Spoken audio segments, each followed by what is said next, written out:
සුබ දවසක් හැමෝටම. අද 2025 අප්‍රේල් 26 වෙනිදා 2024 ආපොස උසස් පෙළ විභාගයට අදාළ ප්‍රතිඵල අද දිනේදී නිකුත් කර තිබෙනවා. මේ ප්‍රතිඵල මේ මොහොතේ ඔබ නර්මසින් වයින්න පුළුවන්. ඒ වගේමයි විභාගෙ මුදුන දරුවන්, දෙමව්පියන් වගේම පාසල් ගුරුවරුන් මේ දිනවල ප්‍රතිඵල සම්බන්ධව සාකච්ඡා කරනවා. අපි මේ වීඩියෝ හරහා අවධානය යොමු කරනවා මෙවර 2024 අපොස උසස් පෙළ ප්‍රතිඵල අනුව දිවයිනේ සමස්ත ප්‍රතිඵල සම්බන්ධව ලැබී ඇති සංඛ්‍යාන දත්ත වර්තාව සම්බන්ධව.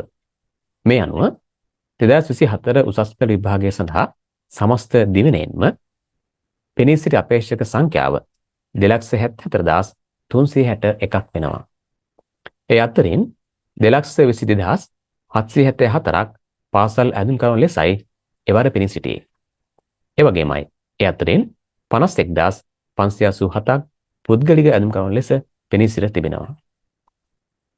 මේ සමස්ත ප්‍රමාණය අතරින් මෙවර විශ්වවිද්‍යාල ප්‍රවේශය සඳහා සුදුසුකම් ලබාගත් මුළු ප්‍රමාණය 1,77,588ක් වෙනවා.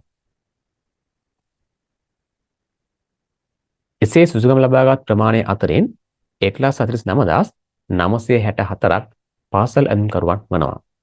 ඒ වගේමයි 27,624ක් පුද්ගලික ඇඳුම්කරුවන් වනවා.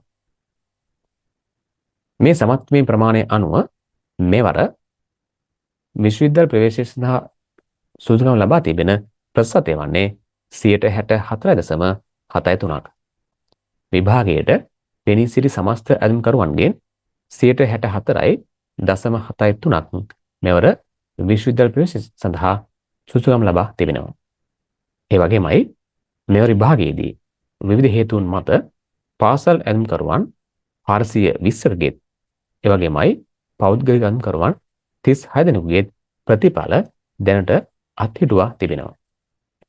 මෙන්න මේ වර්තාව තමයි මෙවර 2024 උසස් පෙළ විභාගයේ ප්‍රතිඵල අනුව සමස්ත දිවයිනේ ප්‍රතිඵල විශ්ලේෂණය ඔබට ඉදිරිපත් කළ හැක්කේ. අපි අද සාකච්ඡා කළ මේ ප්‍රතිඵල විශ්ලේෂණය විභාග දෙපාර්තමේන්තුව මගින් නිකුත් කළ නිල නිවේදනයක් අනුව උපුටාගත් තොරතුරු බව සලකන්න. ඒ වගේමයි මේ නිවැරදි තොරතුරු ඔබට වගේමයි තවත් කෙනෙකුට වැදගත් විය හැකි නිසා අපි මේ වීඩියෝව ඔවුන් වෙත ෂෙයා කරමු.